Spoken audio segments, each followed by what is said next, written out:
This is The Arrow, Part 3, by F.C. Gilbert.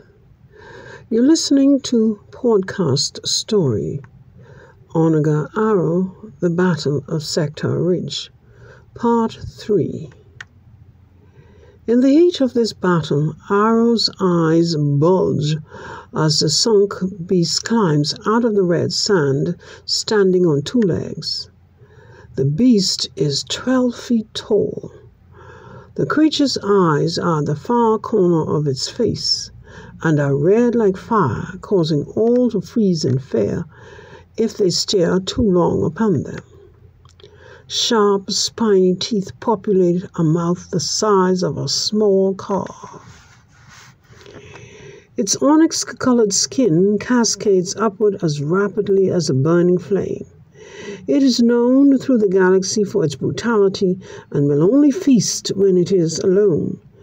It is also known that they only exist in the system of the years. 339's screams become more labored as she struggles with her own strength to push against the powerful claw, hoping for enough room to escape. Arrow calls to her to keep her calm and to reassure her that she will survive.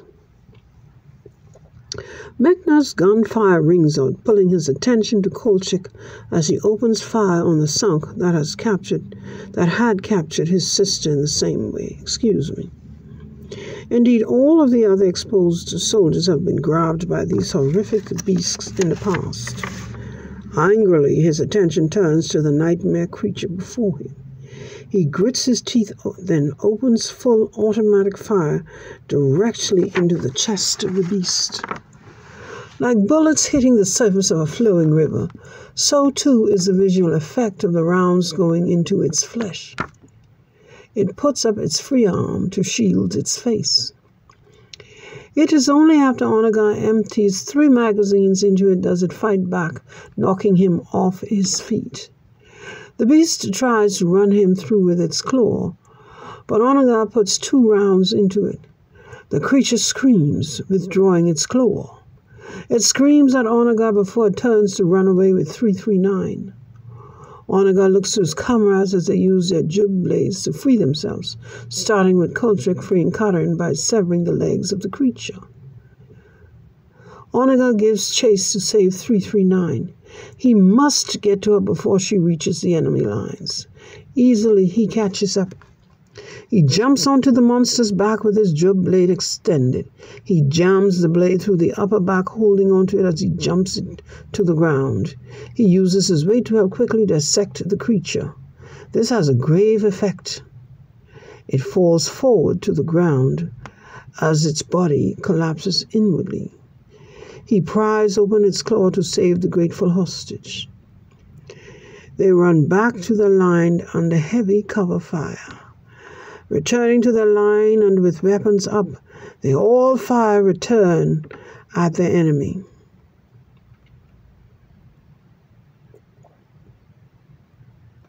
They all return fire at the enemy.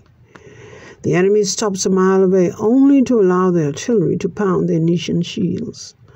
Monikka hears the frantic communications over the radio from A Group as their enemies concentrate their main firepower on the force shield in the area around the shield generators. Ontral suggests that the chief sentry boost the density of the protective barrier. The shields are destroyed before it can be prevented. Now the right flank is open to attack. A Group makes a gallant attempt to turn the charge and are powerless to prevent the onslaught. Before long, the position is overrun by the bloodthirsties. The soldiers are savagely vanquished. Behind the forward shield, the horde can work its way through each of the army groups in a lateral motion. Each time they enter a group, the overwhelming attack is swift and brutal. It is only when they get to D Group is there a warning call to the remaining sections of the lateral attack. E Group is able to respond to the fast approaching threat by turning the barrels of some of their assets to the right while maintaining a forward fire. Out of the dust and winds as though it was tsunami, the horde forces crash into E Group, leaving no survivor. No, not one. With the loss of E Group's transponder signal, Entrell offers the force shield to cocoon F Group at 10 times density. He also orders a 360-degree defense to fight till the last man. Without fail, the enemy bears down from the right flank. They run into the force shield, not expecting to encounter any resistance. They fall back to take up a defensive position as they are fired upon by F Group. Arrow and his comrades find themselves in a bind, surrounded on all sides, hoping that their shields will hold. After all, only about half of the enemy's forces remain, and as the Enithians say, all they need is a chance. As long as one Enithian soldier stands, a victory is at hand. With the shield still active, they can be confident that the victory is theirs. Ever the marksman, Arrow hits his targets time after time, growing in confidence as time groans by slowly. However, both Clip and 339 notice a problem that will put their lives in peril. They are running dangerously low on their photonic ammunition, and soon the horde will be able to attack freely. The scream behind Arrow signifies a different threat.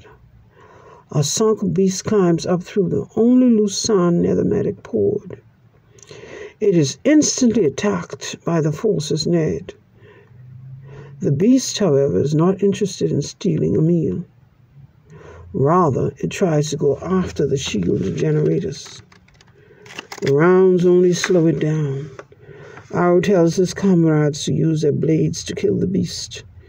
He shoots his claws every time the beast it tries to touch the left generator.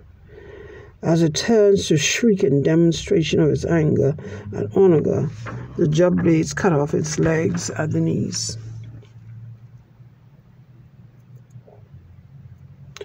Crawling in sheer pain, still intent on completing its mission, the Sunk cries out. Entrell takes its head. His men share some have